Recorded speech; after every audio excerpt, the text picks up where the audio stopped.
Hello, I'm not Chuck, and it's a wet, dreary day here in West Tennessee, which means it's a perfect day for doing something I don't like, which is working on plumbing. Some RV repairs don't bother me. Electrical, mechanical, construction, they're all okay, but plumbing, not so much.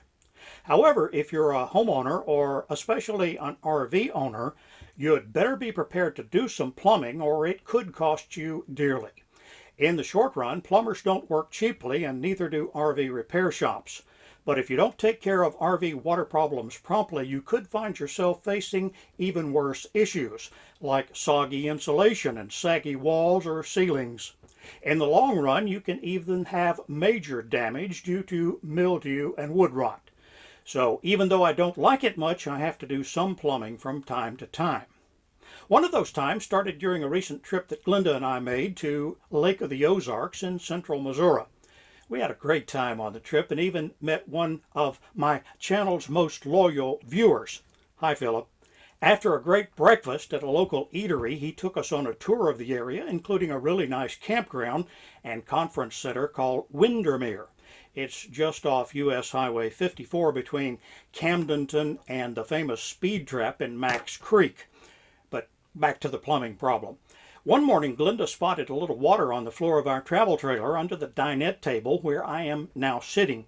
I thought it might have been just some water from our cat Jack's water bowl, which is also under the table, but no such luck.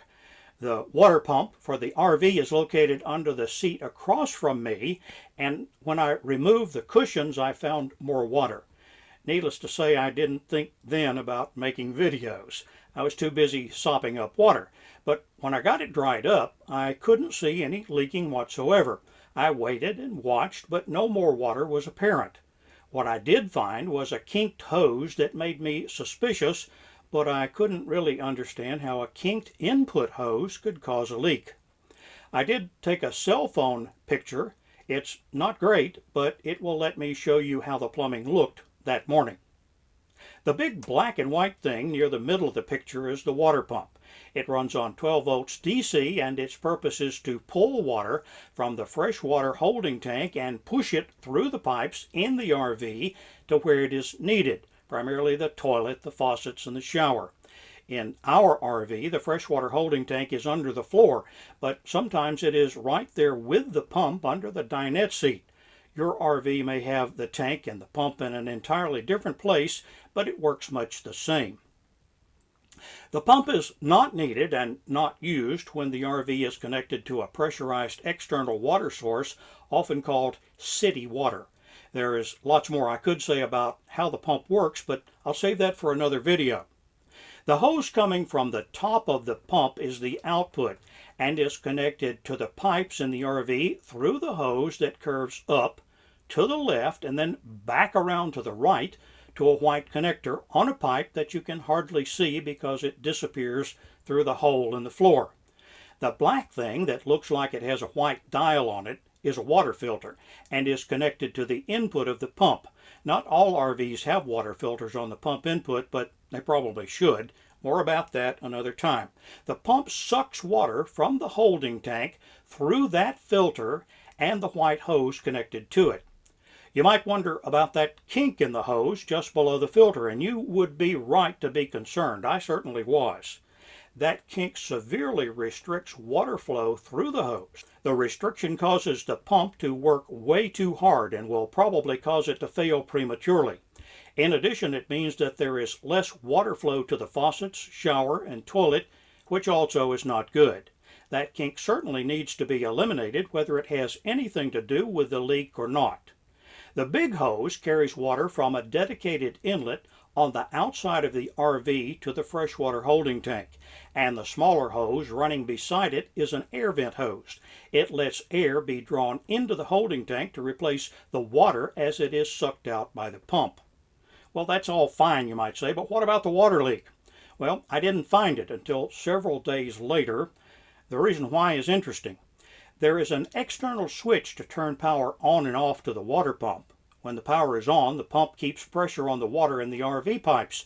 But when the switch is turned off and water is released by opening a faucet or flushing the toilet, the pipes are no longer pressurized. I later found out that the opening in my system that was allowing the leak was very small. So guess what? Yeah, it only leaked when the water pipes were pressurized. Because we turn off the power to the pump when it's not needed, we didn't have any pressure in the lines while we were out sightseeing. And so when we got back to the camp, there was no sign of a leak. Of course, then we powered the pump back up, and the next morning there was water in the floor again. I was baffled. I tried to make some temporary repairs, but since I really didn't know where the leak was, I failed to stop it. It was only after we got back home that I finally solved the mystery. Let me show you what I found.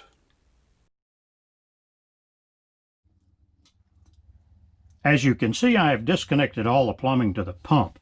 This flexible hose that was kinked and connected here, I cut off, and I'll have to fabricate an extension to reconnect it. That won't be much of a problem. However, over here there used to be a connection from here to here, which I have removed, and I found in the process that these fittings are called Flair-It fittings, and they're made specifically for PEX pipe or PEX tubing. I'll show you and tell you more about PEX pipe in just a moment.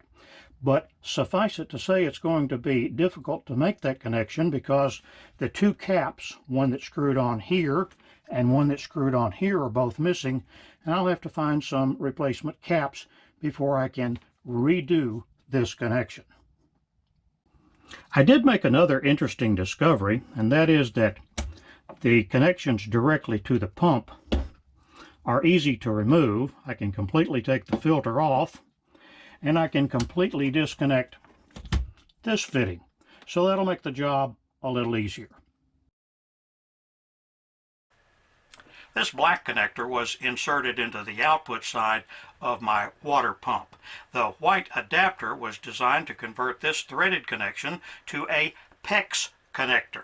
Now, somebody didn't know or didn't have any PEX water line, so what they did was slide the PEX connector into a piece of flexible tubing and try to fasten it down with this hose coupling.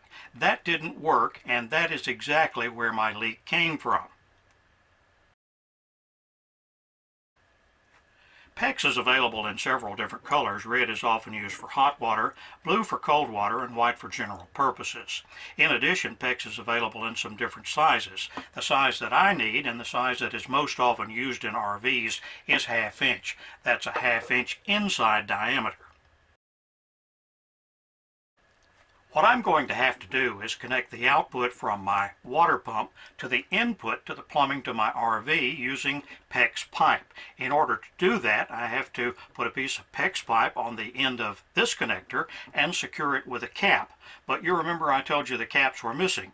So what I did was I went to my local RV supply and found a Flair-It connector that has 2 caps on it. So that'll do for what I need, and I can save this for another purpose. Now, to make that connection, what I have to do is heat the end of the PEX pipe, slide it over this barb, and secure it with one of these caps. I have to do that on both ends of the line. You may recall that the water line from the output of my water pump to the input of the plumbing for the RV has to make a complete 270-degree turn. That's pretty difficult considering how inflexible PEX can be. Now, in longer lengths, it's more flexible than this short length, but I've decided to add an adapter here, or an assist device, to help me make a 90-degree turn. I believe if I can put the PEX pipe in this device, make that 190-degree turn, the rest of it I can handle by simply bending the pipe. I'll try to put that together and give you an idea of what it's going to look like. Well, as you can see, I have finished the plumbing repairs to the RV. I now have a new piece of PEX that goes from the output of the pump, makes the 270-degree turn, and goes back through, with the aid of this 90-degree piece of metal, back into the input to the RV plumbing. In addition, I have spliced onto the line from the freshwater tank using a double-ended connector here, and it goes back around through the filter into the pump. So it's all finished. I have no leaks, and I'm a happy camper. I hope you've gotten something useful from this video. If so, please consider subscribing to my channel, clicking the thumbs up button, and sharing the video with your friends, both in person and online in YouTube and other social media. Feel free to leave your comments below, but please remember to keep them civil and profanity free. YouTube is particular about that, and so am I. Let's see, it seems like there was something else I wanted to say, but what was it? Oh, I remember now. I'm not Chuck.